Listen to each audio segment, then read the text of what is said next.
Okay, good evening. My name is Tristan. Let me get here. Good evening. My name is Tristan Odekirk. I work with the EPA Region 4. I work in the Enforcement and Compliance Assistance Division, Water Enforcement Branch. As part of the planning team for tonight's workshop, I will go over some logistics for using Zoom and introduce some important people for tonight's event. Since we're using Zoom webinar today, you will be muted during the event. If you have questions, please use the Q&A button at the bottom center of your navigation bar. You can type your questions in there at any time. However, there will be time at the end of all the panels for questions with our presenters. Please note that the chat function has been disabled. It is now my pleasure to introduce Carol Monell, EPA Region 4's Acting Deputy Regional Administrator, who will welcome you this evening. Hi, good evening, everyone. We're pleased to welcome you to the last webinar in this 5-part virtual webinar series that was created to forge collaborative relationships to benefit communities and promote sustainable growth. If this is your first time participating in our series, the goals of the series are to build capacity for individuals and organizations working in underserved and disadvantaged communities to address their environmental and public health concerns, and to provide improved community-to-community networking and other communications between various stakeholders. Tonight is the last of the series focusing on understanding what is in our drinking water. You'll learn about drinking water rules and responsibilities through a panel discussion on drinking water quality and how to understand water quality reporting. There will also be a demonstration on how to use the EPA online tool, How's My Waterway? You can use this tool to find information about the condition of your local water, such as a stream or creek. This tool is based on state, federal, tribal, and local agency data reported to EPA. For this evening, to begin with, I'd like to welcome and thank our panel members and presenters. We have a great lineup, including Emily Donovan of Clean Cape Fear, Eric Olson of the Natural Resources Defense Council, Kenneth Waldrop of the Cape Fear Public Utility Authority, Katie May of the Center for Environmental and Health Effects of PFAS at North Carolina State University, Aubrey White, Chief of the Drinking Water Branch at the Alabama Department of Environmental Management, Kiki Schneider of the US EPA Office of Water, Dominique Smith from EPA Region 4, and Alina Johnson from EPA Region 4. I'd also like to thank Cheryl Good from our EPA Region 4 Environmental Justice Program, who is the organizer of our entire webinar series. And for today's event specifically, I'd like to thank and recognize those who helped in the planning efforts which has made this event possible. This includes Jennifer Tribble of the Tennessee Department of Environmental Conservation, Emily Donovan of Clean Cape Fear, and several of our EPA Region 4 Environmental Justice staff representatives. So on behalf of EPA and our partners, we especially thank you for taking time out of your busy schedules to join us this evening. I'm certain that what you'll learn tonight will benefit you and the work that you are doing and improve your knowledge and promote sustainable growth in the communities in which you live. Now I'd like to pass this back on to tonight's moderator, Tristan Odekirk. Thank you, Carol. You should now see a poll question appearing on your screen. Tristan, we're having issues with the poll. Okay, so just keep going. Yes, please. Okay, thank you. All right, well then now it's my pleasure to introduce the moderator for tonight's first panel, Katie May. Ms. May is a community engagement practitioner and leader of the community engagement course for 2 National Institute of Environmental Health Sciences funded environmental health science centers at NC State University. Her work is focused on environmental health literacy, public perceptions of environmental health, program evaluation, and effective science communication strategies. May's research interests relate to informal learning interventions and public education related to environmental health literacy. Thanks, Tristan. Can everybody hear me okay? I can't see you, but I'll assume someone will write in the chat if you can't hear me. So our first panel for tonight is super exciting. We're going to be going over drinking water roles and responsibilities, who regulates what from the federal level down to the local level, and the nitty-gritty of how that works. So I'm going to introduce quickly our speakers for this panel. I will say their full bios are on the website, so if you want to learn more about them, I'm just going to give you a little teaser right now, and then we'll get started. So our first panelist is Dominique Smith. She has worked at the US EPA's Water Division for 3 years. She's the staff co-lead on the PFAS emerging contaminants, where she supports Water Division research, identifying sources, responding to media and citizen inquiries, and communicating potential health impacts of PFAS and Gen X in various communities. Our second panelist is Aubrey White. He's been with the Alabama Department of Environmental Management for 30 years, where he has worked in the NPDES program, managed the state revolving fund, and managed permitting and compliance under the Clean Air Act. He's currently the chief of the drinking water branch of the Water Division. Our next panelist is Ken Waldrop. He's the executive director of Cape Fear Public Utility Authority, which serves over 200,000 customers in Wilmington and New Hanover County, North Carolina. He has 28 years of experience in water utility sector and is a licensed professional engineer in North Carolina. And last but not least, Eric Olson is a senior strategic director at the National Resources Defense Council, or NRDC, where he helps to oversee strategy on drinking water, toxics, food, and health. He has over 35 years of experience and has been deeply engaged in protecting drinking water nationally and in vulnerable communities from Flint, Michigan to Newark, New Jersey. So I'm super excited to have all these experts here to impart their wisdom on us tonight.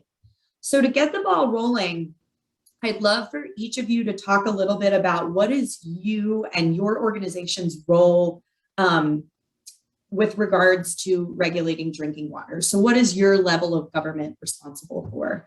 So why don't we start with Dominique, and then we'll go down the line from there. Thank you for the introduction, Katie. So the Safe Drinking Water Act, which was established in 1974, authorizes the EPA to establish minimum standards to protect drinking water, and it requires all owners or operators of public water systems to comply with these primary standards. So these standards are called National Primary Drinking Water Regulations, and they protect public health by limiting contaminant levels in drinking water. And so EPA regulates over 90 contaminants in the nation's public drinking water supply. So in addition to setting these regulations, EPA provides guidance, assistance, and information about drinking water to the public and to state and tribal agencies. The agency also provides funding to states and tribes so they can assist their public water systems and carry out drinking water programs. And we check that these programs are being implemented correctly. Great. All right, Aubrey, you're next. All right. First of all, I'm thrilled to be with you all this evening, and I'm looking forward to a fantastic session. Of course, I'm with the state of Alabama, and as Dominique started to get into a little bit there, I think states that wish to be delegated authority to implement the Safe Drinking Water Act in their area can apply for what's called primacy. It's a lengthy process, but states that have done so, that are known as primacy agencies, must have regulations at least as stringent as those as EPA's. And we have several tasks that we are responsible for, including maintaining an inventory of all the public water systems in our state. We determine compliance with our regulations. That's something that occurs on a daily basis, almost hour by hour. And when necessary, we enforce those regulations. That involves an awful lot of data. You'll hear me talk about that probably a few times tonight. We conduct inspections regularly. We're required to do a very thorough inspection called a sanitary survey every 3 years. But Alabama, like a lot of our other states, we conduct inspections on an annual basis. We're required to maintain public records, both of what the activities that we're involved in and those of our water systems.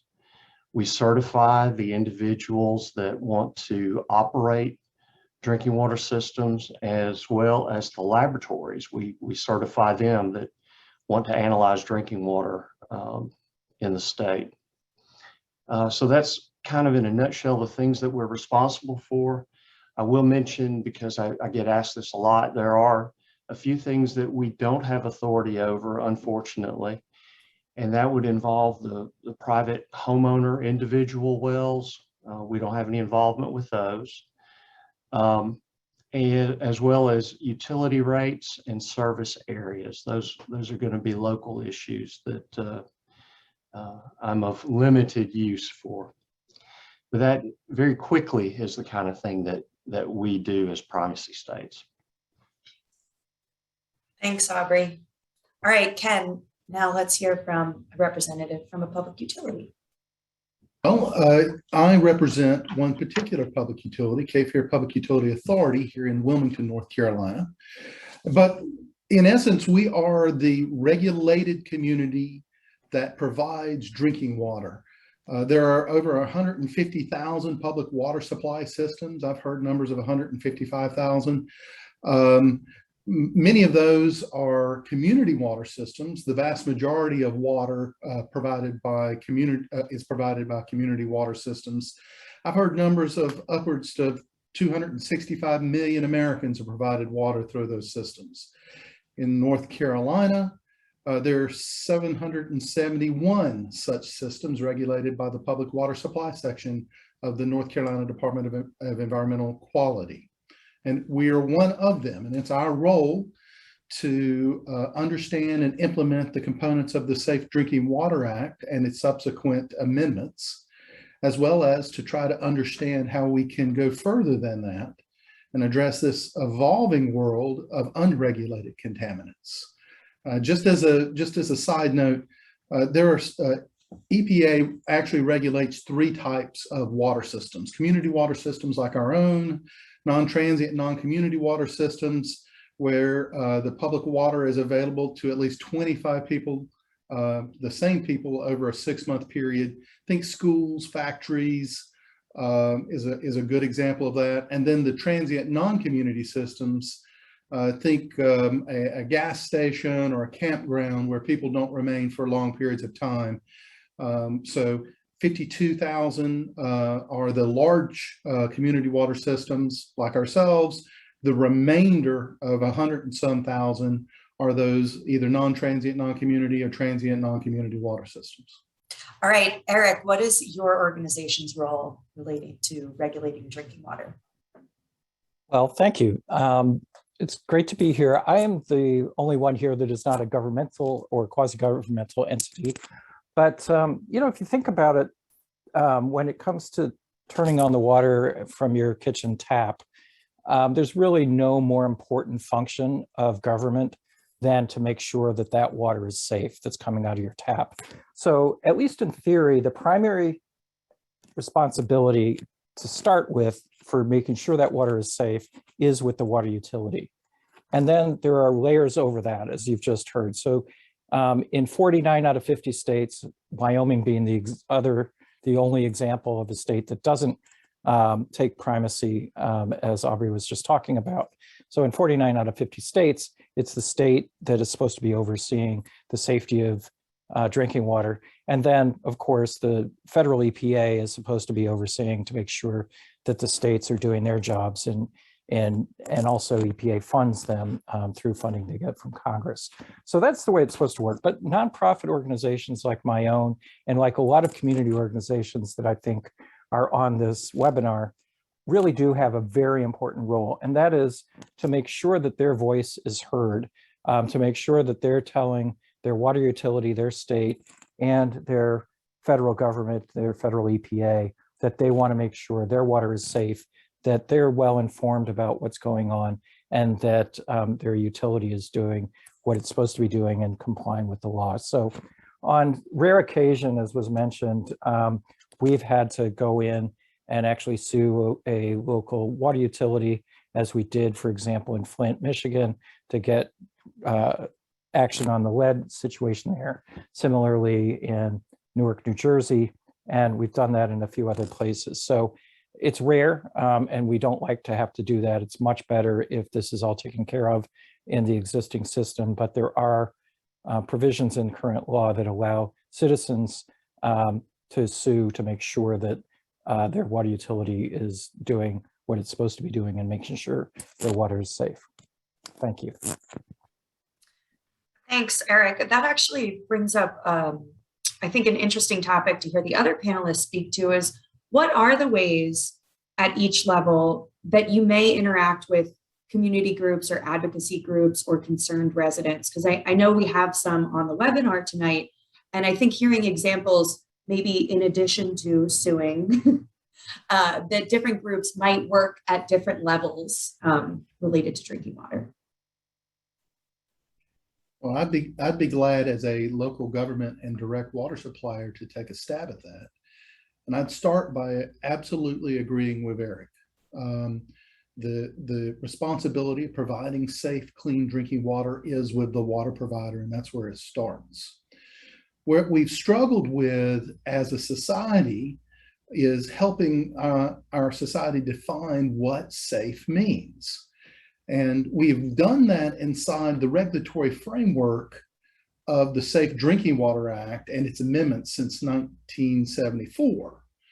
The challenge that's before us and has been before us over the last 50 years is, what do we do if that framework's insufficient to address evolving knowledge?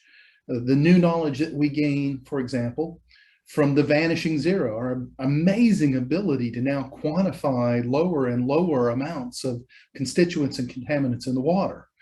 What do we do when we discover this, yet don't have the other side of the policy equation, i.e. the science, to tell us what that means?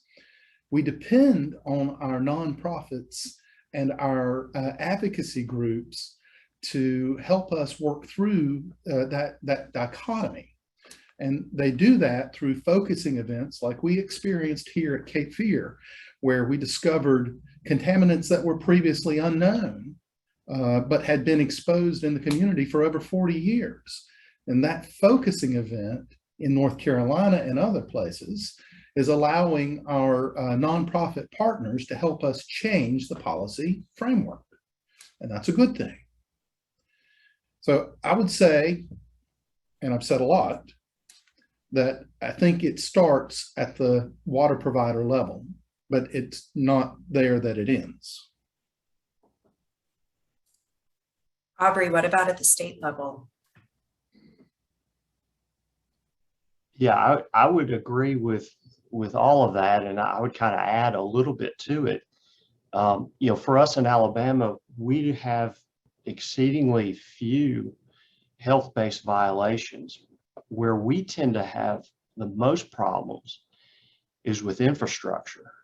Failing infrastructure is a big deal for us in Alabama. And what we have found is that a lot of water systems, especially small ones, may not be doing the planning they need to be doing. They're not making the hard decisions they have to make to tear up Main Street and replace a main and figure out how to pay for it. And I think that's something that the local community can certainly help with by becoming involved, attending public meetings, listening and talking to, letting their water system know, what's on their mind, what their concerns are, and help support them and push them in the right direction to plan for the future. I think that would go a long way towards helping solving the problems that we're seeing. So, I welcome the involvement. I speak to citizens quite regularly. Unfortunately, it's usually when they have a complaint, but we're happy to do that. But by all means, I welcome citizens getting involved, especially on the local level. What about with the EPA, Dominique? What role do advocacy groups and nonprofits have with you all? Yeah, so I definitely agree with what Aubrey has said. And advocacy groups and environmental justice groups, nonprofits, they conduct meaningful research specific to their area of interest, and they can share that with the EPA. Our mission is to protect human health and the environment, and that includes wanting to hear your concerns. So the EPA has these avenues for advocacy groups and individuals to provide comments to better inform our actions. So there are public comment periods for us to hear your thoughts on which contaminants you think may require a national drinking water regulation. And public comments are also requested for contaminants that are proposed to be regulated. And all these comments are considered and responded to prior to regulatory determination. Another point is the PFAS roadmap. And it speaks to EPA's plan to meet with affected communities and environmental justice groups and hear how PFAS contamination impacts their lives. So EPA will use input to develop and share information to reduce potential health risks in the near term, and then help communities on the path to remediation and recovery. So I would say advocacy groups and EJ organizations can help by providing comments to regulatory processes, sharing the research results that they're conducting. It's really important, and attending and inviting regulators to meetings so we can be aware of what your priorities are. Great. I'm actually going to go back to you, Dominique. So you mentioned in the beginning that EPA currently regulates about 90 contaminants in drinking water. Is that right? I think we're all aware there's probably way more than 90 contaminants that could possibly be in our drinking water. So how does something go from unregulated to one of the magical 90, eventually more, chemicals that EPA does regulate in drinking water? What's that process like? That process is a very complex one. And I'm a visual learner, so I do have a slide that I think does a good job of demonstrating that process. Thank you. So this shows the regulatory determination process and the different EPA programs that inform those decisions, right? So it also shows the points in which EPA requests public input from the public, which is what I was just talking about. And you'll see the little blue guy through different places through this process. So that's where we are asking for the public to review what we've decided or what we're determining and provide comments on that. And this methodology provides EPA with a sound science approach to determine which drinking water contaminants have the greatest potential to reduce health risks through the National Primary Drinking Water Regulation. So that first program is the Contaminant Candidate List, or the CCL. And you'll see that in the top left corner of this diagram. And this is the primary mechanism for identifying contaminants that may require a regulation in drinking water. So the CCL is outlined in the Safe Drinking Water Act, which we talked about a bit already. We also call it CDWA. And it requires that EPA establish a list of contaminants every 5 years that one may require a regulation under CDWA. It cannot be subject to any proposed or promulgated national primary drinking water regulations. So it can't be currently regulated or going through that regulatory determination process. And 3, it has to be known or anticipated to occur in public water systems. And so that's where we need some sort of occurrence data. And that's where UCMR comes in. And it stands for Unregulated Monitoring Contaminant Rule. And Alinda, my colleague, is going to discuss this in more detail in the next session. So I'll just briefly say that it is a program managed by the EPA to monitor for unregulated contaminants in drinking water nationally. So you'll see that there's arrows flowing between CCL and UCMR. And that's because data generated from UCMR is used to make informed decisions on which contaminants make it to the draft and the final CCL. So we start off with this large universe of contaminants. Some are carryovers from previous CCLs. New ones are added from evaluating available data. And then the EPA also asks the public for nominations and information on contaminants that they think should be considered for the CCL. And so that's why you see the blue guy right there. So they then apply a screening criteria to the broad universe based on a contaminant's potential to occur in public water systems and the potential for public health concern. And they develop the draft CCL. So EPA publishes the draft CCL in the Federal Register and requests comments from the public and the Science Advisory Board. EPA considers all information and comments received to develop the final CCL.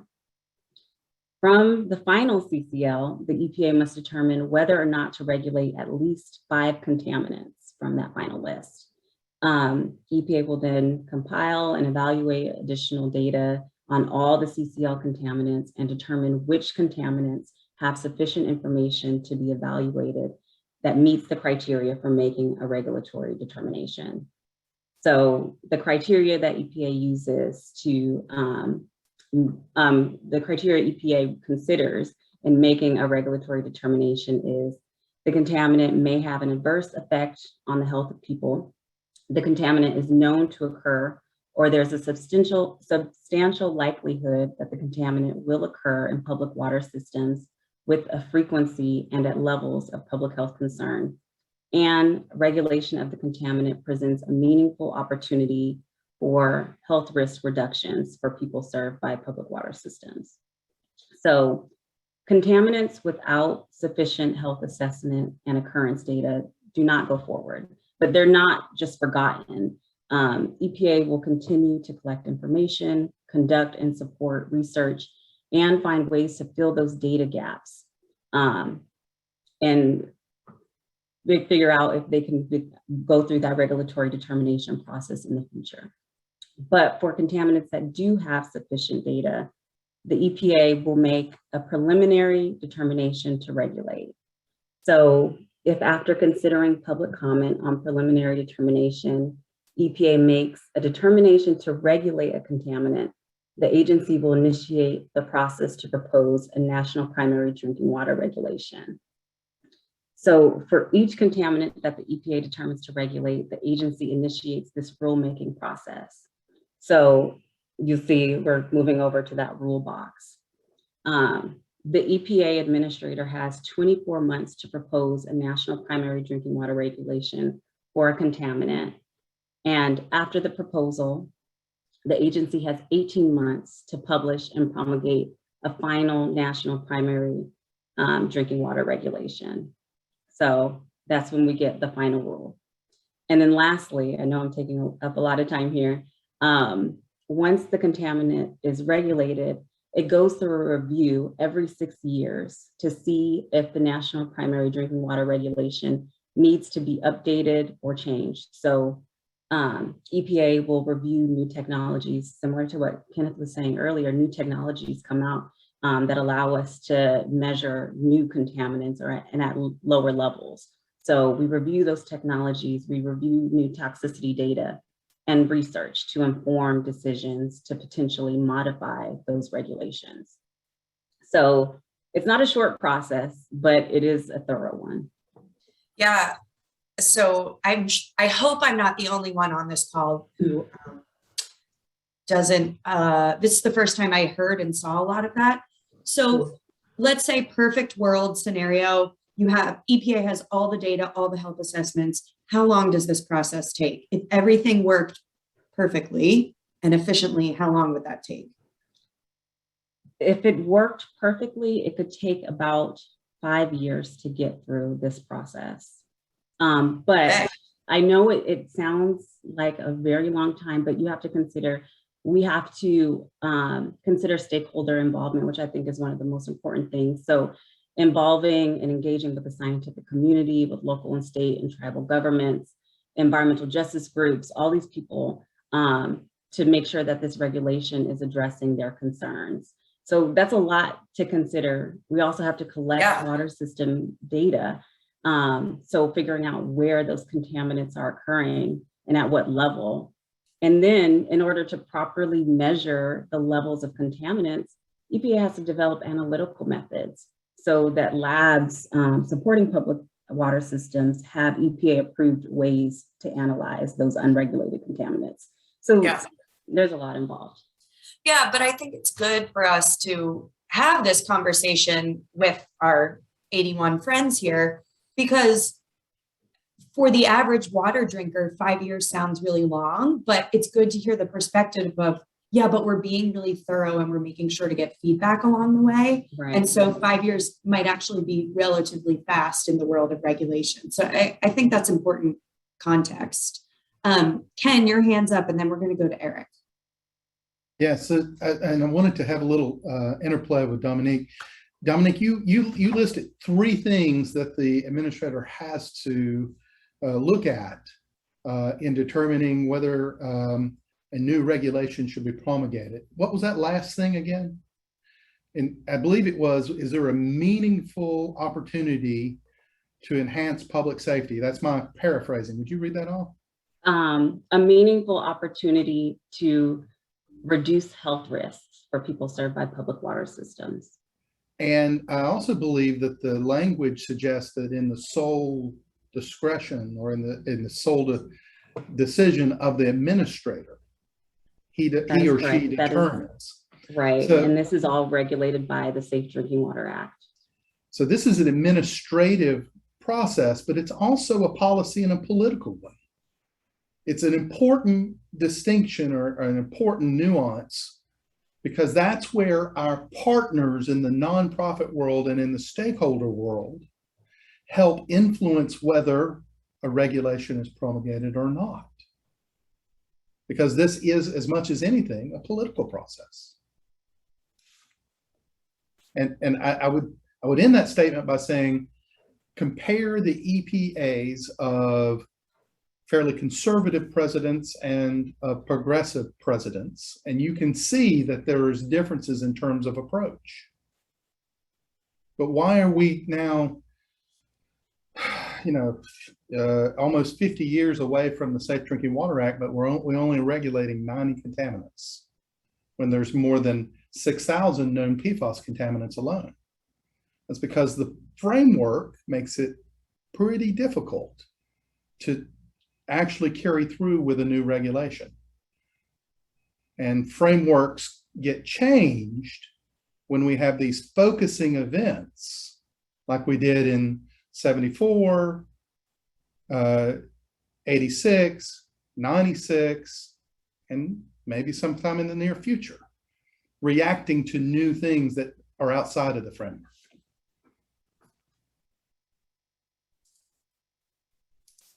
Dominique, if you want to respond, you can. Otherwise, I'm sure Eric has thoughts on this topic too. I think I've spoken a lot. I'll let Eric respond. Okay, well, thank you. Thanks, Katie.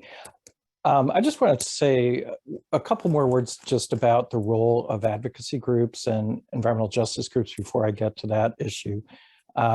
Because I wanted to emphasize that there's a lot advocacy groups and environmental justice community-based groups can do to try to influence what's going on.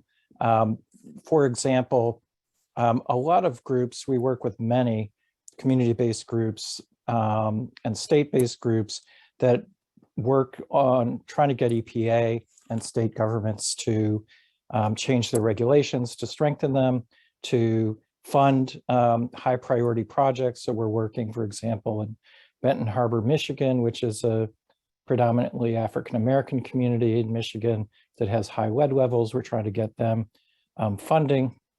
So there, a lot of work, not just regulatory, but also for infrastructure funding, which goes to some of what we've heard about. And I wanted to flag that there's a huge event that just happened, historic, once in a lifetime this week.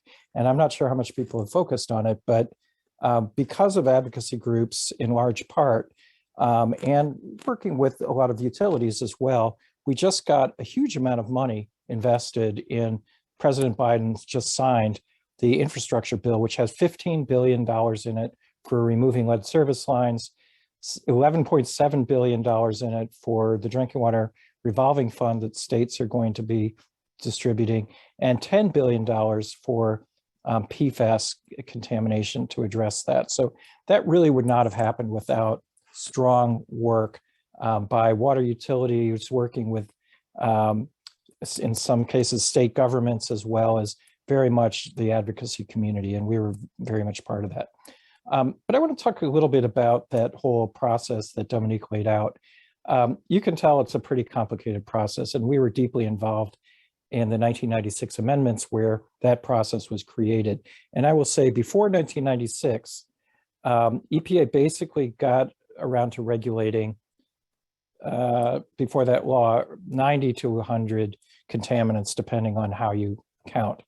And guess how many new contaminants have gone through that whole process since 1996 in the last 25 years?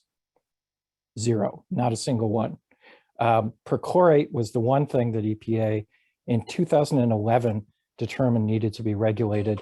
And just very recently under the Trump administration, the administration said, okay, well, forget it, we're not going to regulate it. That's in litigation now. So that's, it can take a very long time and a lot of resources to go through that extensive process. And we think that process is broken, honestly. It's way too complicated and subject to a lot of political pressures and so on, and it can be derailed easily and has been. So we just heard earlier this year that the agency EPA has announced that they made a regulatory determination for PFOA and PFOS, the two PFAS contaminants that they've announced they're going to start the regulatory process on. But if passed goes to prologue, it will take many, many years for that to reach fruition. We're hoping, the administration has promised they're going to do it much more quickly this time. I think they said within about, 3 years, Dominique, am I right about that? For getting the PFO and PFOS rules out. We should have a regulation by fall 2023. That's what's been issued in the roadmap. Right, so that's really great and fast, and we welcome that. The last thing I just want to mention is there is a process for an urgent threat to health that's written into the statute that allows a lot of this complexity to be back-end loaded. So the agency, if it's an urgent issue, can go through and issue an interim standard that is enforceable, and then do some of that additional analysis and change it if necessary later. And the agency hasn't done that yet either, but that is an option that the agency could, and we would argue should use for things like PFAS, where there's an urgent threat, and going through this entire process is extremely time consuming. So those are the main points I wanted to make. Thanks, Eric. Aubrey, can you talk a little bit about how some states go ahead and set standards for unregulated contaminants while others do not? And maybe what role does that play as like an interim measure, or what do you see the role as states regulating or setting standards for unregulated contaminants instead of maybe waiting for the federal action? Sure, and I'll go ahead and preface my remarks with, we're one of the states that is not issuing PFAS standards at this time. There's a couple of big things at play when it comes to the reason why some states issue their own standards and others do not. Number one, when Congress passed the Safe Drinking Water Act, it was their intention that EPA set the standards and that they be implemented nationwide in a uniform way. And so I think it's quite valuable to have that role rest with EPA, because really there's no reason in the world why my drinking water should have a different standard than my neighbors in Georgia. I mean, if it's important, it should be important for each and every state. So that's one thing that that I think is driving a lot of it is that role naturally rests with EPA. Two, it's a resource issue. My agency, the Department of Environmental Management, I think we are 49th or 50th in the country in funding. We simply don't have the expertise, and all the resources and time that goes into establishing a new health-based standard. We really rely upon that expertise that EPA has.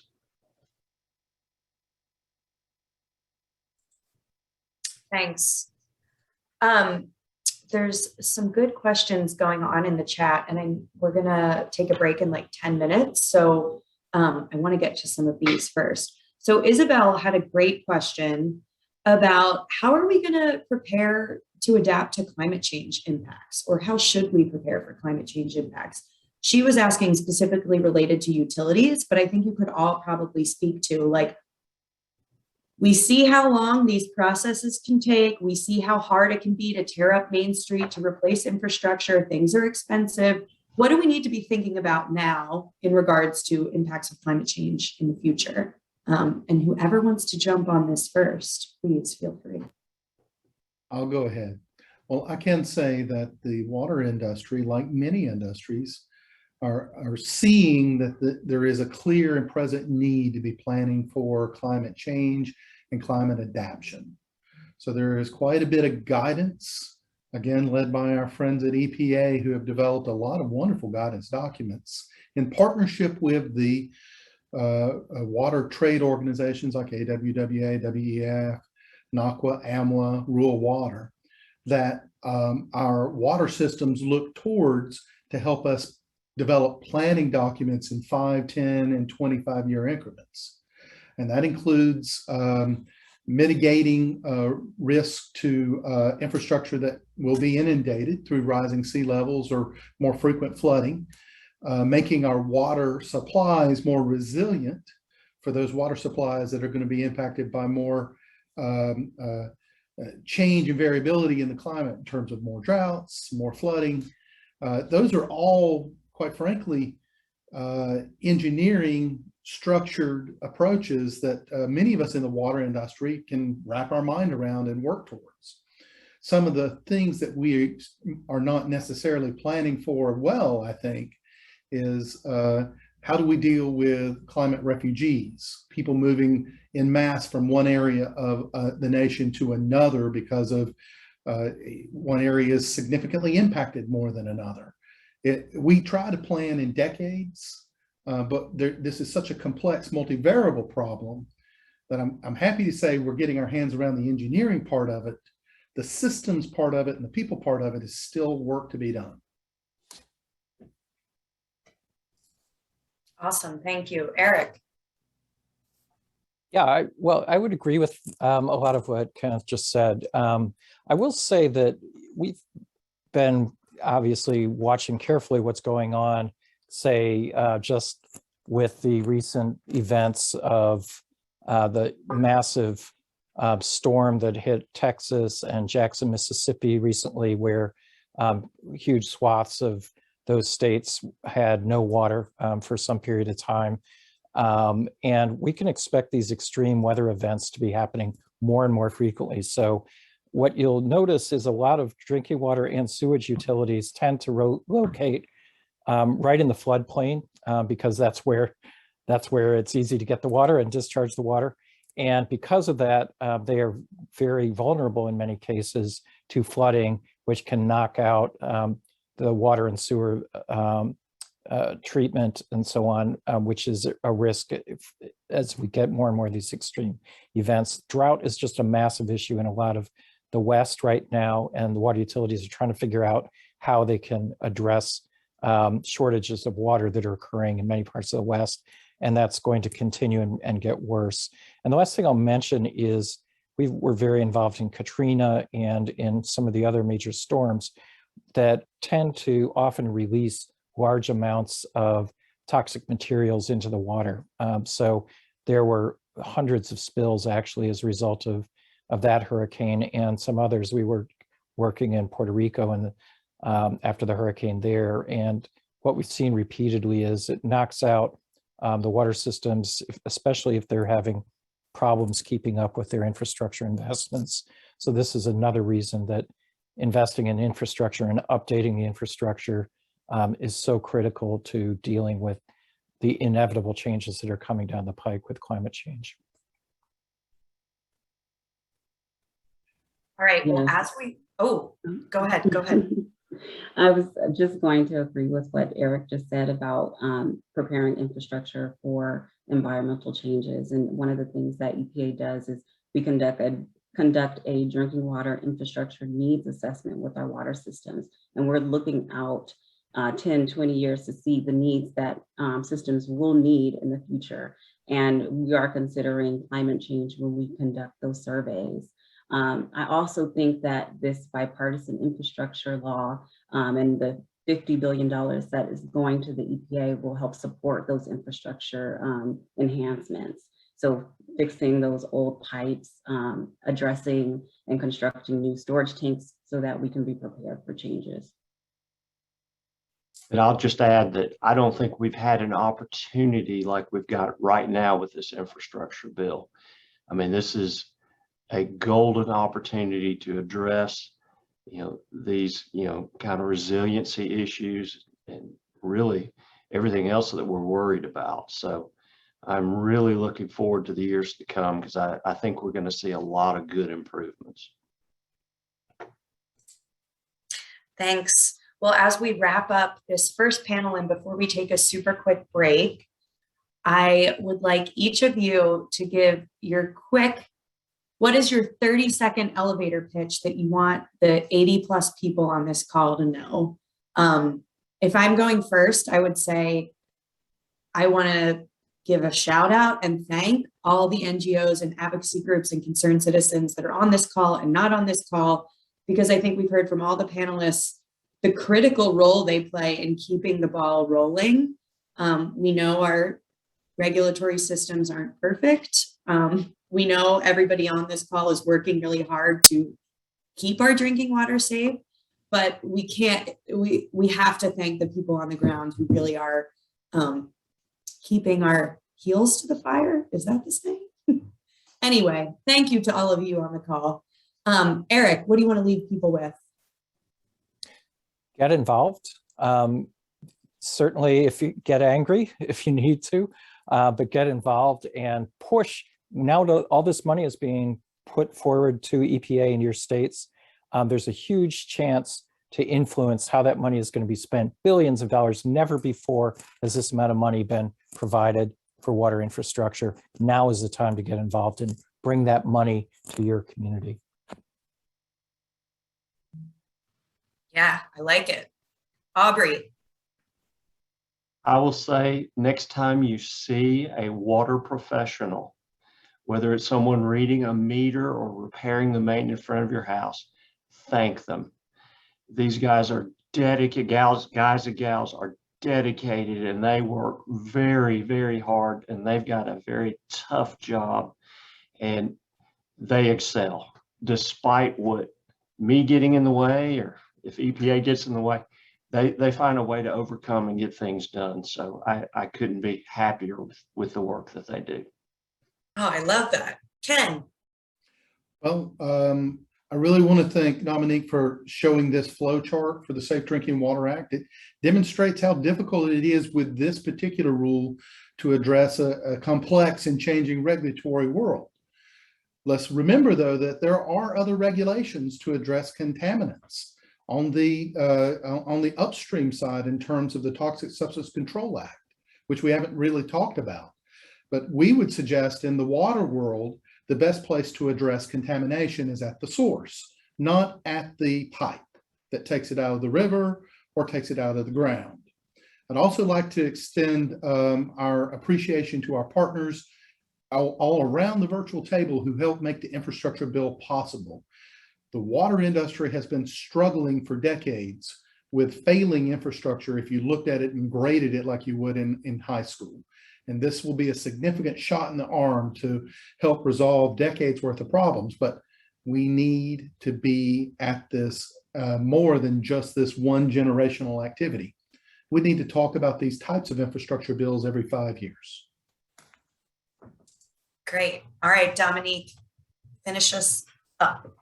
There's a lot of pressure to be profound now. But I just want to thank everyone for being a part of this webinar and being interested in your drinking water. What I would suggest is that you continue to engage with EPA, with your local government, with your states and utilities. Hearing that this is the first time people are hearing this regulatory process makes me know I need to engage more. I would like you all to call me if you have questions. And I'll just leave it at that. Let's keep these lines open and not wait for a webinar to discuss the processes that EPA goes through and the states go through. Let's continue these conversations offline and online. Oh, I love it. Well, thank you so much. Everybody give these lovely panelists a round of applause. We are going to take a super quick 5-minute break. Grab your water, take a bio break. We'll be back at 6:56 on the dot. That ends the timer on our break. Welcome back, everyone. So I think the poll question should be working now. You should see the poll question appearing. And it says, do you know where your drinking water comes from? So we'll give a couple seconds to answer that. All right, and so the results say that 93% of people know where their water comes from. So that's pretty good. All right, so now it's my pleasure to introduce Kiki Schneider. Ms. Schneider is the project manager for House My Waterway and works at the EPA headquarters in the Office of Water. She has a background in user-centered design and environmental policy and has spent the last few years developing House My Waterway so that the general public can have easy access to water quality information. She enjoys spending time outdoors, swimming, fishing, and exploring with her 2 young children. Okay, thank you, Tristan. Can you stop sharing your screen so I can share mine? Yes. Okay, thanks. Okay, all right, so now you should be able to see my Chrome browser. Can you see it? Yep. Okay, great. So thank you for having me. I'm from EPA headquarters, Office of Water, and I'm going to present this new tool we released last summer in 2020 called House My Waterway. And this is a tool where anyone can go to find water quality information easily and in a user-friendly format. So often people are frustrated because they can't find the information they want to do with water, and you have to go to like 10 different websites to get it. But here we pull in water data from about 10 different databases at EPA and other federal agencies, and we have it all in one spot. So one of the purposes of House My Waterway was to provide the public with this information in easy format, and also to inspire people to take action to restore and protect their water. Because once you see what's going on in your water, it's going to make you want to get involved. And also to communicate the progress the states and tribes and EPA are making towards restoring water. So we have a lot of data in here. And if you click on this data page at the top here, you'll see all the databases we're pulling from right now. And CIDWIS, our Safe Drinking Water Information System, is one of them. So for this presentation, I'm going to concentrate mostly on where our drinking water information is in House My Waterway, but there's so much more in here. So you can feel free to ask me questions in the chat about the other information or email me. So when you come to House My Waterway, you come to this page and it will ask you to search by address, zip code, or place. So you can enter in basically anything in here, any address, or you can enter stuff like Mount Rushmore. It will take you there, and it's going to show you your local watershed in your community first, and all the data we have for that. And then we also have state and national data as well. And so we have 4 main topics that this tool focuses on, which are swimming, eating fish, aquatic life, and drinking water. And it just happens to be that drinking water is the most popular topic that we get questions about at EPA. So I'm going to start by putting in Savannah, Georgia. And I just press enter. You can also use your location. It will detect where you are and go there. This also works on mobile phones, iPads, all different screen sizes. So you don't have to be on a desktop to use it. So when you enter in your location, you come to this site where you have a map of all the water that's been assessed by the state of Georgia. We also have some in South Carolina as well, because it's right on the border there. And you'll get an overview of what's going on in this watershed. So we have all our data cut up by these small local watersheds, which is called a HUC 12. So that is how the data has been submitted by the states. When you come here, it will tell you we have 8 water bodies over here on the right that Georgia or South Carolina has assessed. 202 monitoring locations, and you can turn these on and they'll appear. And this is data that anyone can submit to EPA. We have a lot of watershed groups that submit. We have states, we have tribes, we have federal agencies as well, and volunteers. So there was a lot of talk about getting involved. You can get involved and you can submit your data to EPA through our water quality exchange, and it will show up in How's My Waterway once it meets the format that it's supposed to be in. So if you want to get involved in a watershed group or anyone that's monitoring the water, and that's a good way to get your data in here. We also have any permitted dischargers that have a permit to discharge into the waters here as well that you can turn on.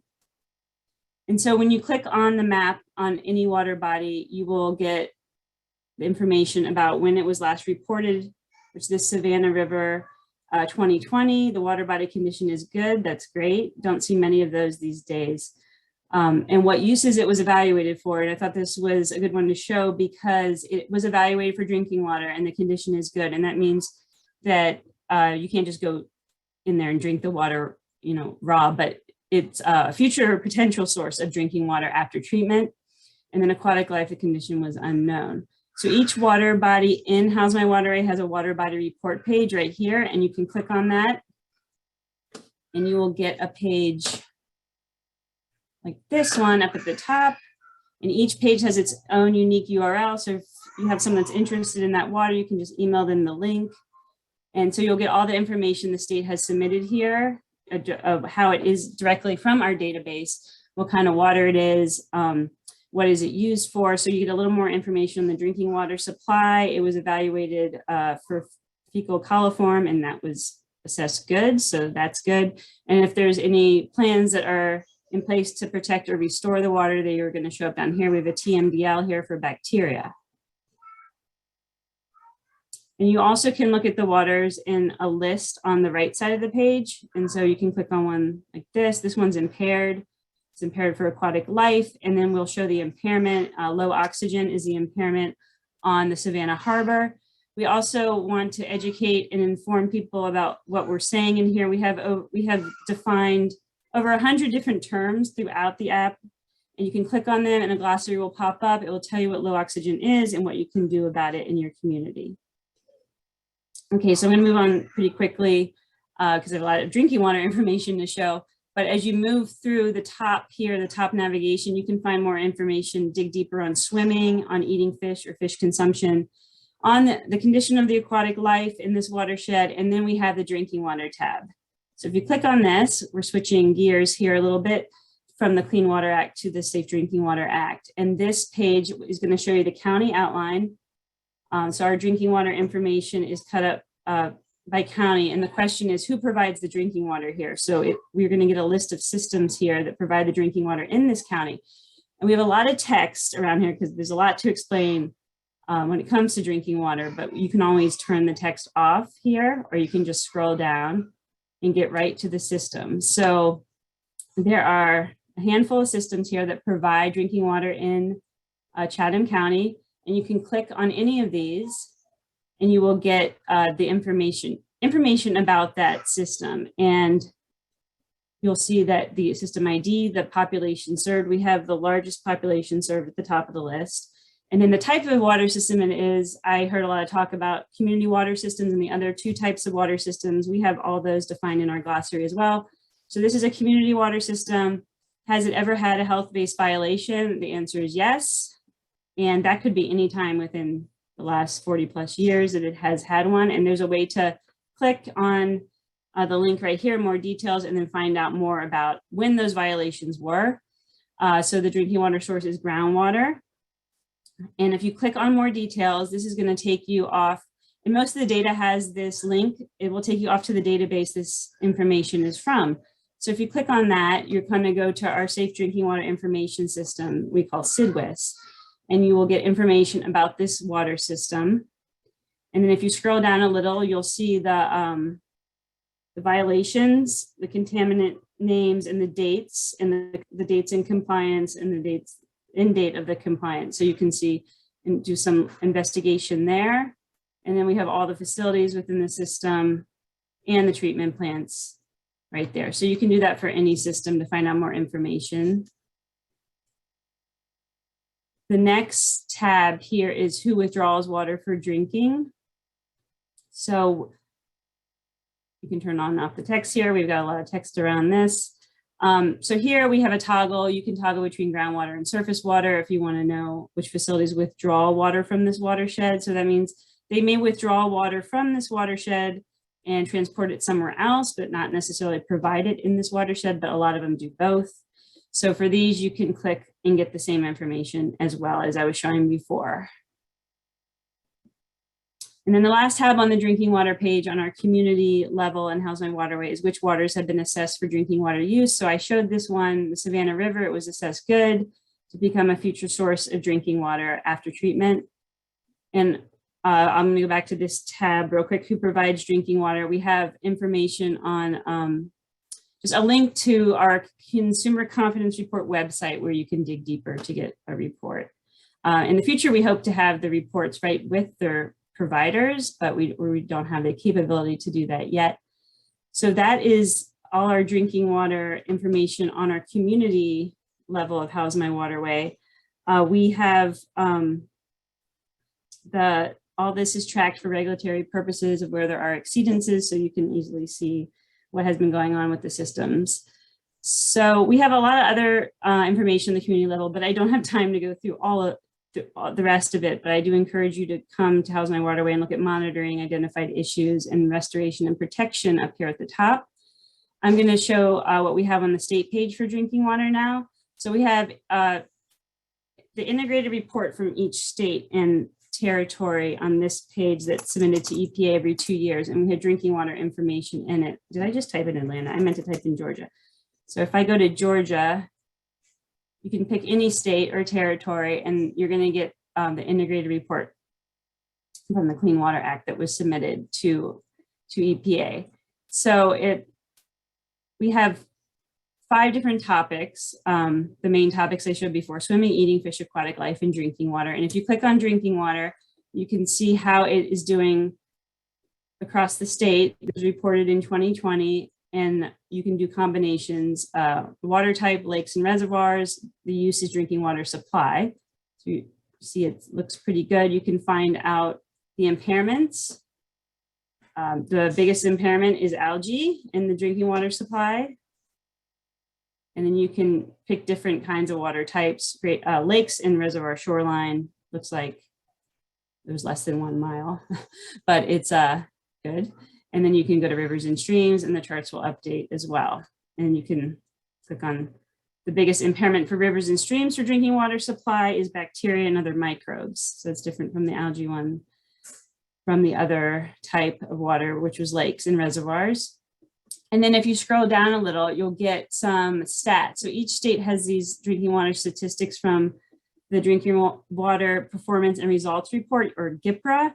And so we explain what the 3 types of water systems are that I think Kenneth was talking about earlier. And then we have a chart that shows in the state of Georgia, looks like community water systems are the most popular, and the other 2 systems, the breakdown there, the number. And then if you scroll down, this is updated every quarter. You're going to see the number of violations for these systems was 92 in quarter 3, 2021. How many systems are in violation, the population served in violation, and total population served over 10 million, 98 systems in compliance, and population served in compliance is 99%. So each state has this information on the state page. We also have links here at the bottom to Georgia's water programs, and each state has information and links that they have submitted to us as well. So the last section for drinking water and How's My Waterway is the national page. And we have, if you click on this tab, National Drinking Water, we have information on our drinking water program at EPA, the basics of it, another link to Consumer Confidence Report website, and then we have the statistics for drinking water systems nationwide. So it's just like I showed you on the state page, but this is for the whole country. It looks like transient non-community water system is the most popular in the US. And then you have the other two. We have also defined these in the glossary as well. If you want to get a more definition somewhere else in the app, you can also access the glossary at the top of the page and search for a term there as well. So scrolling down nationally, last quarter, we've had over 8,000 violations, over 3,000 systems in violation, over 23 million population in violation. And then we have 315 million served, and then 94% in compliance, 92 population served in compliance. And so this is updated every quarter, so you can come back and look at that information. So that is all our drinking water info and How's My Waterway. And some exciting things that are coming. When I showed the water bodies on the community page, when I showed that first, that data could be a couple years old, but we're going to be putting in some real-time sensors very soon to How's My Waterway. I'm very excited about, so we get more up-to-date information. And also, there's a lot of talk about the infrastructure funding. We're very excited about that. We are going to be showing the money from our state revolving fund for drinking water and clean water in How's My Waterway early next year in 2022. I say early, but it will probably be halfway through the year as things go. But we're going to show the money that's being given out nationally by state and in your community watershed for infrastructure, drinking water and clean water infrastructure loans. So we are very excited about that. And so that is my quick overview of How's My Waterway drinking water. So please feel free to ask me questions in the chat or email me. We have a contact us form here as well at the top of the page. So thank you so much. And I will hand it back to Tristan. Thank you. Thank you, Kiki. So we have another poll question for you. It should be coming up on the screen. So are you on a private well or a municipal water system? Right, it looks like 54% of people participated, and of those, 88% say they're on a municipal water system. So more municipal water system than private well in this presentation. All right, so then we'll go back to Katie for our next panel presentation. Thanks, Tristan. Okay, so for this next panel, we're going to be talking more about how to figure out what's in our own drinking water and how to get and understand consumer confidence reports, which are new to me. So I will be learning a lot tonight too. So for this panel, our first panelist is Elenda Johnson. She's worked as an environmental engineer in EPA's drinking water section for the last 4 years. She spent the greater part of her 24-year career with EPA as a senior level engineer enforcement officer. And she currently serves as the Consumer Confidence Report Rule Manager, that's a tongue twister, in addition to serving as the lead for the Tennessee Public Water System Supervision Program. In case we have some new people joining, we have Aubrey White again, who's with the Alabama Department of Environmental Management. And he's currently the chief of the drinking water branch in their water division. Ken Waldrop is joining again for this panel. He's the executive director of Cape Fear Public Utility Authority, which serves Wilmington and New Hanover County, North Carolina. And then we have Emily Donovan, who is the co-founder of Clean Cape Fear, a grassroots community group formed in 2017 after learning about industrial contamination of the Cape Fear River and local drinking water. Her work has helped elevate North Carolina's PFAS contamination crisis to the national stage. She's a member of the leadership team for the National PFAS Contamination Coalition and sits on various community advisory boards and coalitions working to address PFAS contamination. So with that, I'll turn it over to Amanda. Good evening. It's good to be here. Good to see everybody. My name is Belinda Johnson, as Katie said, and I am the Consumer Confidence Report Rule Manager in the Drinking Water section. I will be providing a brief overview of the Unregulated Contaminants Monitoring and Consumer Confidence Report rules. And throughout the presentation, I may use the term CCR, but many water systems call the same report the Water Quality Report. And additionally, I've included some snippets from the 2020 City of Atlanta report to show specific content of the CCR. So what is the CCR? Well, the CCR is the Consumer Confidence Report. It's an annual water quality report from your specific water supplier. It's required by community water systems which provide water for human consumption to the same population year-round to at least 15 service connections or serves an average of 25 people, at least 25 people, sorry. The CCR helps to raise consumer awareness of where their water comes from. It informs consumer decision-making regarding the drinking water, and it educates consumers on the importance of the water safety measures. Next slide, please. The general timing for the CCR is April 1st. Anyone that sells water has to deliver the CCR to its buyers. And then by July 1st, that's the deadline for the annual distribution of the CCR to customers, and as well as the primacy agency.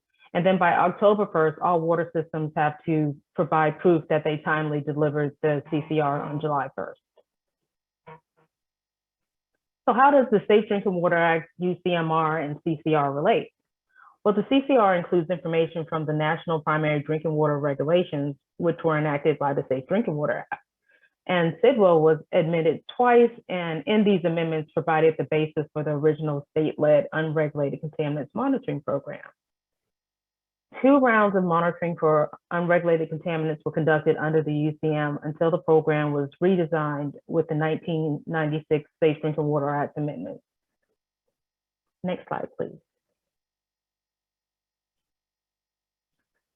Section 1445A2 of the Safe Drinking Water Act establishes the requirements for the UCMR program. And these requirements require EPA to issue a list of no more than 30 priority unregulated contaminants in drinking water once every 5 years. This applies to public water systems serving a population of greater than 10,000 people, as well as a nationally representative sample of systems serving less than or equal to 10,000 persons.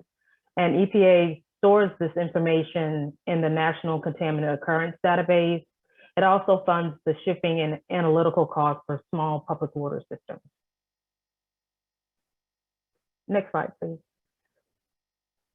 CDWA also requires EPA review each national primary drinking water regulation at least once every 6 years and revise them if appropriate. As part of the 6-year review, EPA reevaluates health effects, occurrence, exposure, analytical methods, treatment feasibility, risk balancing, and implementation issues. And any revisions must maintain or strengthen public health protection. And the part in the top right-hand side is just the contact information. That's one of the important things from the CCR. That's the first thing that you'll look at. So if you have questions about what's in your water or something that you don't understand in the report, usually that's the contact that prepared the report. Next slide, please. One of the more looked at sections of the CCR is the detected contaminants table. And Systems that monitor less frequently than annually or have monitoring waivers must report the most recent sample results. This data can't be greater than 5 years old, and it must be expressed in CCR units, expressed as a whole number of 1 or greater. If there's not a maximum contaminant level, they must indicate the treatment technique or the action level and include the definition. And they also have to include the source of contaminant on this detected contaminants table. And for detected unregulated contaminants collected under UCMR, they have to report the average and range. And they can also include this separately, or it could be on the detected contaminants table. Next slide, please. So this is from this was submitted in 2021, so it's the 2020 calendar year data for the city of Atlanta. And so you'll see on this report, the top portion, they have the regulated contaminants that were detected in drinking water. And so there could be other contaminants that were monitored, but if they're not detected, they will not be included on this report. So even though there's more than 90 chemicals that are measured, plus the UCMR, 30 UCMR contaminants, they're not shown here because they weren't detected, except for this bromide here at the bottom of the screen that was detected in the source water. And for this report, they decided to not only include the MCL, what the results were, but they have a column that tells if the item reported is a violation or not. And then also you can see there should be definitions in the definition section for NTU or treatment technique, because for the turbidity, there's not an established MCL. It has a treatment technique that it has to meet. And so they reported on that value. Next slide, please.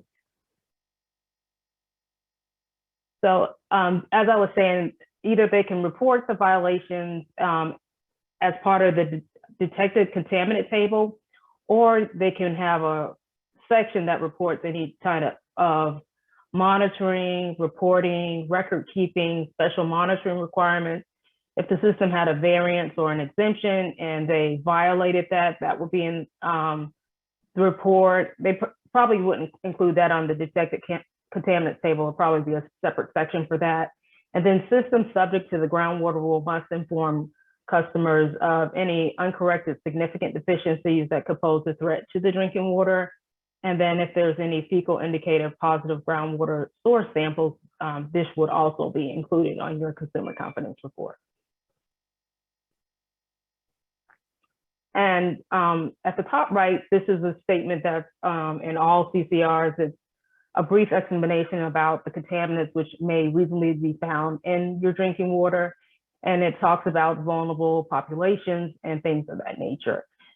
The CCR also requires an informational statement for arsenic and nitrate if they're detected at 5 milligrams per liter or greater, but less than the MCL. And every CCR must include a lead informational statement. And at the bottom right-hand corner, you can see this one from the city of Atlanta. And in it, you can't, I'm sure the text is pretty small, but it has information on what, if you're a vulnerable population, how it can affect you, and then different steps that you could take to flush these things out of your water. So whatever corrective action, the system can choose to put that information in the informational statement. Next slide, please. So how is this report delivered on July 1st? Well, you can either receive it as a mail copy, which would be a whole copy of the report. You could receive a mailing postcard, which would be, could be a URL. You could receive it through email or any other method that satisfies the requirement, otherwise directly deliverable. And if the system has a waiver, you'll receive a notice that says that you're not going to receive the CCR, but they still have to publish it in the local newspaper or some local posting. It could be in a library or something of that nature. But you would receive notification if this is the case. Next slide, please. You can also go to EPA's website at epa.gov/CCR. And if you look at the bottom left-hand of the page, it's a link that says find your local CCR, and you just enter the water system name, or you can put in the city and state and then look up the systems that are located near you. You actually can even use the locate my your waterway tools that Kiki just showed you, and it'll show you the name of the water systems that are applicable to your zip code. And then you can come back and put it in here. So that's it for the CCRs. Put any questions that you have for me in the chat. Thank you.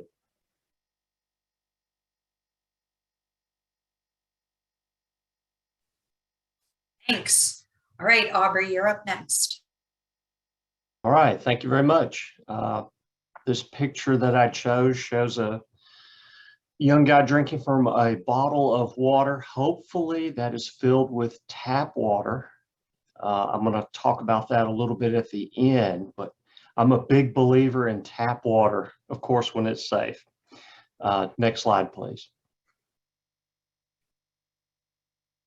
Okay, Alinda did an outstanding job talking about the content of the CCR, what is required to be included.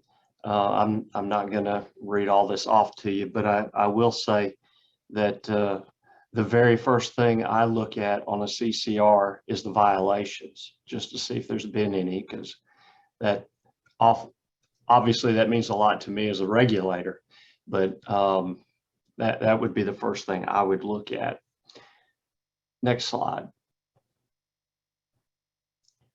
Okay, so what does the primacy agency do with CCRs? What's our involvement? I will say that CCR means an awful lot to us. It is a very important thing that a water system has to do. We start in January once the reporting year is complete, and we start bugging our water systems to get cracking on those things. And as we get closer to the deadline, if they haven't submitted it, they're going to get text, phone calls. We will do whatever it takes. We'll bust down the door to try to get them to submit it on time, because it's a pretty serious violation if they are late. I have a senior member of the staff who's actually worked with CCR since the beginning, which was more than 20 years ago. She's a very good scientist. She reviews every single CCR that we receive for our 500 roughly water systems that are required to submit. And she reviews each one to make sure they have all the required content and that they're timely, of course. And each CCR is available on our website through our e-file program, which all of our water system files, all of the correspondence, permits, everything is available 24/7 on our website, and CCRs are a part of that. I mentioned we take these things very seriously. A couple of years ago, we had 3 water systems that were late submitting their CCRs, and we pretty quickly went out with enforcement orders, and each of them received a fine of about $5,000 on average. So, and these are small water systems. That was not an easy thing for them to handle, but I can tell you that the director of my agency takes a keen interest in these reports, and they really do mean a lot to us as regulators. Next slide. Okay, so how can you find your consumer confidence report? As Alinda mentioned, most water systems mail a copy to each of their customers that are billed.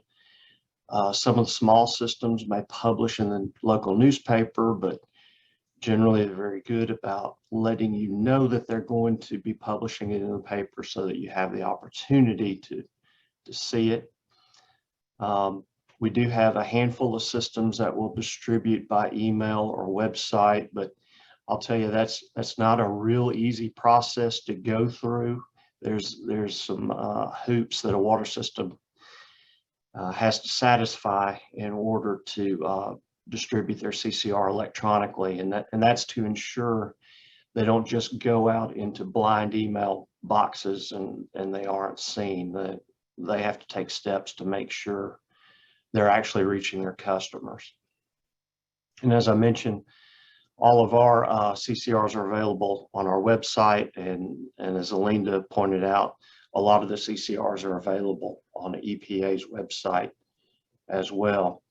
And this last point is a very important one. If you don't have your CCR for your water system, contact them. They're required to provide it to you. So even if you missed the mailing, one got lost, contact them. They'll provide one to you. And if all else fails, get in touch with your primacy agency. They all have them. Next slide. Benefits of the CCR. Number one, consumers can use that information to make informed choices about their drinking water. If there are particular contaminants you're concerned about, obviously that information will be there as long as it's a regulated, or what I call a regulated unregulated contaminant. That's an unregulated contaminant that a water system is required to sample for. There'll be data there. And believe me, I believe in transparency. I believe in empowering people with information. And there's probably more than you want on that report in some cases, but it's good stuff. And if you have an interest, you could take that report. You could spend a little time on Google, and you can really figure out what exactly is going on with your water. And one of the things, well, let me back up. Number two there, if you are considering moving to another part of the country or retiring like I am, hopefully,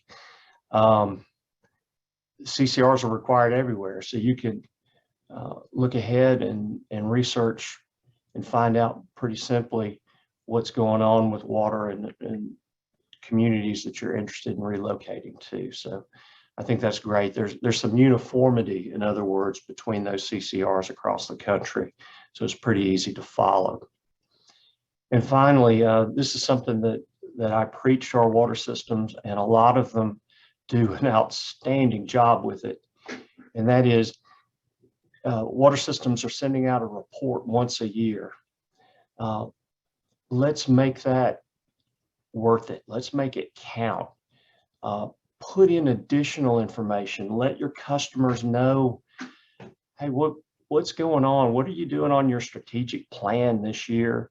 What improvements are coming up? If you have certain goals or mission statement you want to share with your customers, this is a great time to communicate that. And we've got some really amazing CCRs in the state, and of course we got a lot of them. They just do the minimum, but some of these they do an outstanding job. All right, next slide. All right, I said I was going to mention bottled water. I wanted to give you a comparison when it comes to empowering people to make their own decisions and gathering information. On the left here, in thumbnail form, because it is so large, is the Birmingham Water Works Consumer Confidence Report. 16 thumbnails there, chock full of good information. You can really learn a lot about their water system reading that report. On the right is a label from a bottle of water that you might pick up at your grocery store. Doesn't tell you nearly the kind of information. That's not to say the FDA doesn't do a great job. I'm certain that they do, and I'm certain that that water is safe to drink. It's just, if you like information, if you like data like I do, you got to jump through a lot more hoops to find out what's in that bottle of water. And I believe that's the end of what I had to say, my prepared remarks, and be happy to answer questions as we go along. Thank you. Thanks, Aubrey. Emily, I guess you're next. think it was Ken, but I don't know that Ken had a presentation. So Ken, you can go ahead and go. Oh, perfect. I didn't. I do want to make a few comments on the consumer confidence report. And I want to say how much I agree with Aubrey's description of how important this communication channel has become. It's actually one of my favorite aspects of the Safe Drinking Water Act and the 1996 amendments.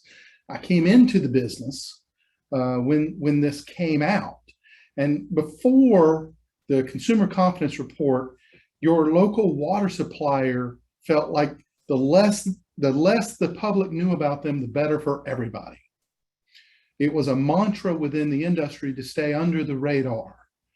The consumer confidence report became either a provocative document to explain what was going wrong, or a golden opportunity to engage your customers and tell them what's going right and how they could help make it better. And through the evolution of these consumer confidence reports, you see our entire industry lifted behind, out of a position of being behind the scenes and being intentional about it, to being out in the public and engaging its stakeholders and its customers in a way that has been value add for everybody. So kudos to our regulators who brought this forward and who manage it for us across, all the states and the territories, because this is a very, very important part of the water business. Thanks, Ken. All right, now you're up then. Hi. All right, we'll wait for the presentation to go up.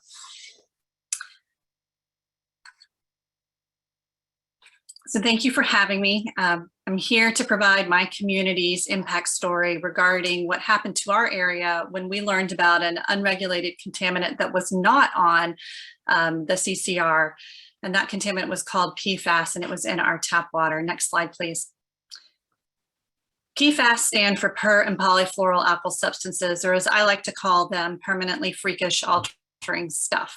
Permanent because they do not biodegrade, and there's currently no proven safe disposal method. This is why they are often called forever chemicals.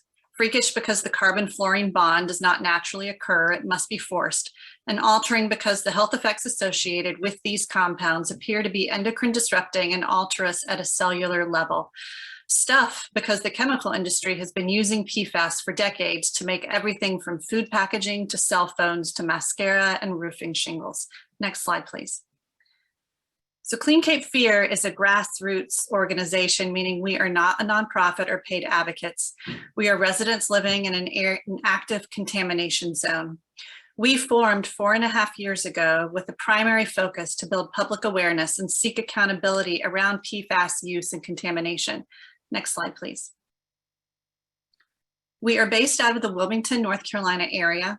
And in June of 2017, we woke up one day to front page headlines stating the same thing DuPont did in Parkersburg, West Virginia with PFOA was the same thing DuPont, now Chemours, was doing with PFOA's replacement Gen X in southeastern North Carolina.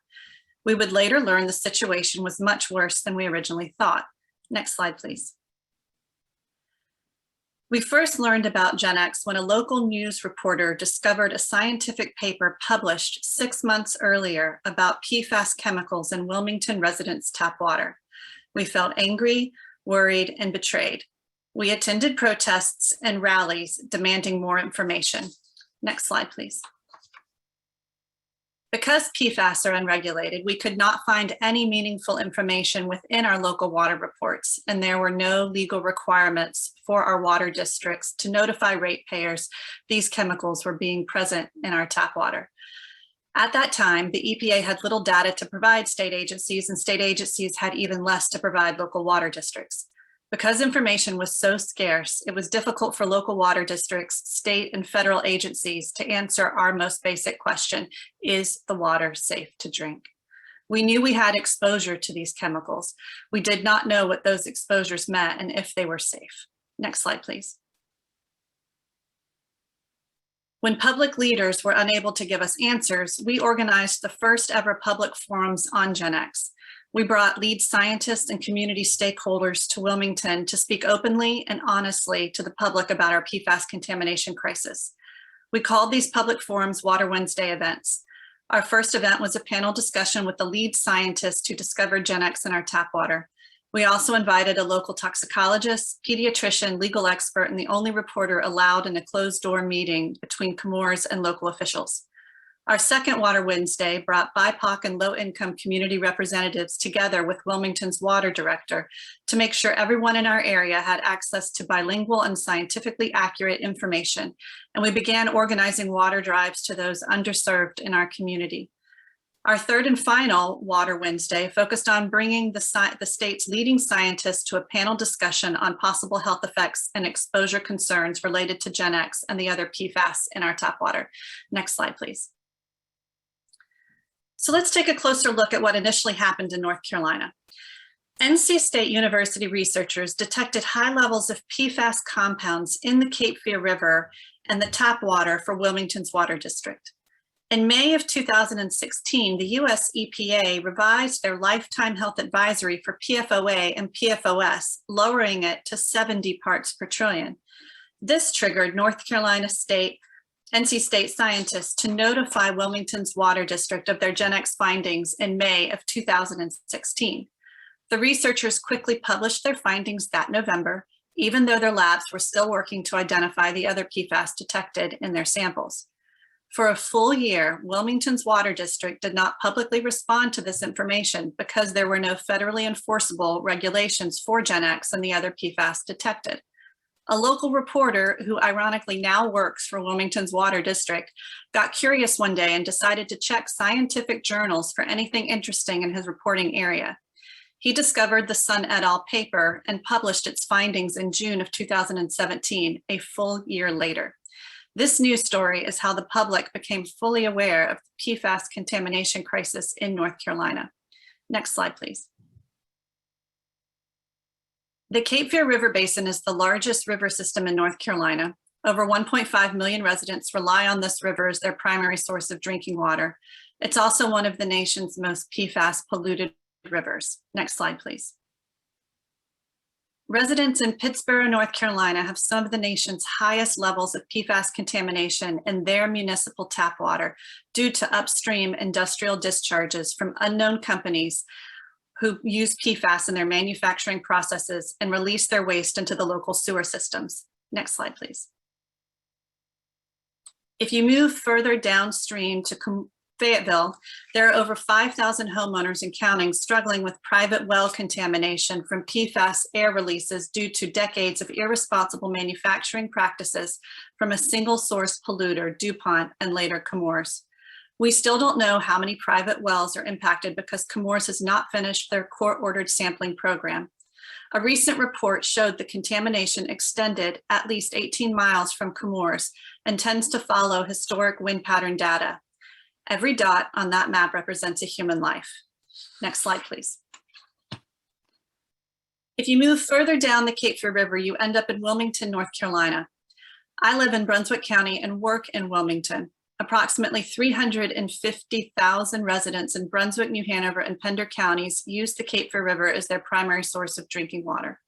Chemours does not provide any water delivery service and is actively fighting a lawsuit from 2 water districts who are seeking recovery costs for millions being spent by ratepayers to upgrade treatment processes capable of filtering out a problem we did not create. Next slide, please. While Chemours is no longer actively releasing their processed waste streams into the Cape Fear River, we still have high amounts of PFAS showing up in our finished tap water, which continues to put Wilmington and Brunswick County in the news for still having some of the highest levels of PFAS in municipal tap water in the nation. Next slide, please. I would like to point out Wilmington and Fayetteville are not isolated incidences. We are ground zero for one chemical company's massive supply chain. DuPont Chemours may make their PFAS in North Carolina, but they sell this chemistry to a ton of manufacturers around the world who are also releasing PFAS into neighboring communities. Both Merrimack, New Hampshire and Hoosick Falls, New York are well-documented examples in the United States of where Saint-Gobain has purchased Gen X from Chemours and has actively contaminated the public drinking water in both of those communities. Next slide, please. I've connected with these communities in other locations through a growing network called the National PFAS Contamination Coalition. This coalition formed in 2017 for contaminated community groups like mine to connect and share resources and information in an effort to help empower ourselves to actively engage local, state, and federal government agencies and push for better regulations of PFAS. We are 30+ community groups from across the country dealing with either industrial or military PFAS contamination. For me personally, partnering with this coalition has been uplifting and healing. Next slide, please. Last month, The Guardian reported the EPA has a database which estimates over 120,000 locations across the nation where people may likely be exposed to PFAS. The article states the EPA describes its list as facilities and industries that may be handling PFAS. Most of the facilities are described as active. Colorado and California and Oklahoma had the most facilities on the map. I share this information to highlight a lot has happened in the last 4.5 years to begin addressing PFAS contamination, but there is still more to be done. Next slide, please. In the absence of federal regulations, some states have already established drinking water standards at the state level for select PFAS. Depending on which state you live in, you may begin seeing some PFAS compounds in your water report in the next few years due to the combined actions of contaminated communities, advocacy groups, and local and state federal agencies all working in partnership to tackle these forever chemicals. Next slide, please. At the federal level, the EPA has begun the very long process of establishing drinking water standards for at least 2 PFAS, PFOA and PFOS. This process will likely take years and would be the first drinking water standards established by the EPA in over 21 years. While I'm hopeful we're beginning to see action on PFAS, I want to end my presentation with a reminder of what inaction looks like in my community. Next slide, please. This is Abigail. She's a pediatric cancer survivor who lives in Wilmington. Her doctor told her drinking lots of water is her medicine, to which she asked, is her tap water medicine if it's contaminated with PFAS? Next slide, please. This is my friend Tom, who is slowly drowning as his lungs fill with fluid too quickly for doctors to safely remove. He's had over 80 rounds of chemotherapy in the past 5 years due to metastatic male breast cancer. We have no idea if PFAS exposures caused his rare cancer, but he believes it certainly is not helping. Next slide, please. This is my neighbor, Amy, who drank our contaminated water for 19 years. Last year, she was diagnosed with a rare cancer called adenoid cystic carcinoma. The cancer has spread along her facial nerve, leaving the left side of her face completely paralyzed. Amy's only goal right now is to live long enough to see her daughter graduate high school in 3 years. Next slide, please. This is my friend Emma and her mom, Sarah. Sarah was diagnosed with stage 3 colon cancer a few years ago. The cancer has returned 3 times due to a gene mutation, making Sarah's body resistant to typical treatments. Emma sees how frustrating and emotionally fatiguing it is to see her mother battle cancer, beat it, only to have it return again and again. Next slide, please. This is my daughter's best friend, Charlotte, who has spent her childhood watching the adults around her get sick. Her mother, Kara, battled an aggressive form of breast cancer that feeds off of estrogen hormones. Her grandfather, Bob, developed bladder cancer and leukemia. A month after Bob's leukemia diagnosis, Charlotte's grandmother, Margaret, was diagnosed with a rare blood cancer. Next slide, please. And this is my own family. 3 years after moving to Brunswick County, my husband started losing his vision. We quickly learned he had a brain tumor. Thankfully, it was not malignant and could be removed with surgery. He is an identical twin. His brother is healthy and lives in another part of the state that does not have contaminated water. But we will always wonder if the water caused my husband's tumor. Next slide, please. I'm sharing these stories because it's important for everyone listening to see these faces and remember their names. Men and women in their 40s and 50s are getting their future stolen from them. Teenagers are watching their parents suffer, and we can all do something about it. Attending webinars like this one is a great way to empower ourselves to learn about the tools and resources available to become more civically engaged and responsibly advocate for community health needs. For those working at government agencies, you also have a moral and ethical responsibility to push the boundaries within your agencies and call out corrupt behavior. The work you do impacts real human lives, and we are relying on you to protect us from irresponsible industries. Thank you so much for your time, and it's an honor to be here.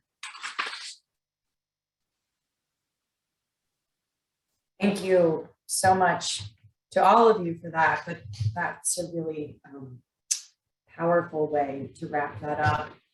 And I want to thank you all again. And I want to end on that note.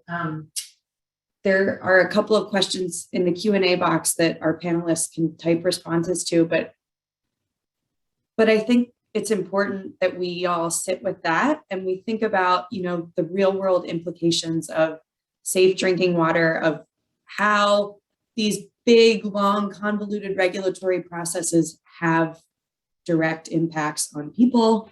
And so with that, I will turn it back over to Tristan. Thank you all for watching. Thank you all for participating and speaking. I learned a lot and I think it was really impactful. Thank you.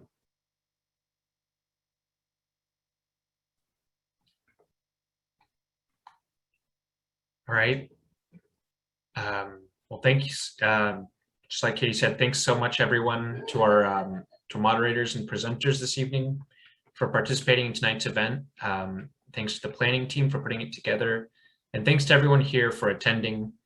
Like we've said, this is a good early step in getting involved in these issues. So if you have any questions that have not been answered, please send us your contact information as well as your question, and we'll do our best to answer them in time. After the webinar, you will receive a survey. Please keep an eye out for this and send us your thoughts. Additionally, the presentation, presenters' bios, and recording from this webinar will be uploaded to the webinar website by the end of next week. Please check the website to review those materials. This concludes the EPA Environmental Justice webinar series for 2021. We thank you for joining and learning about getting more involved in environmental justice in your communities.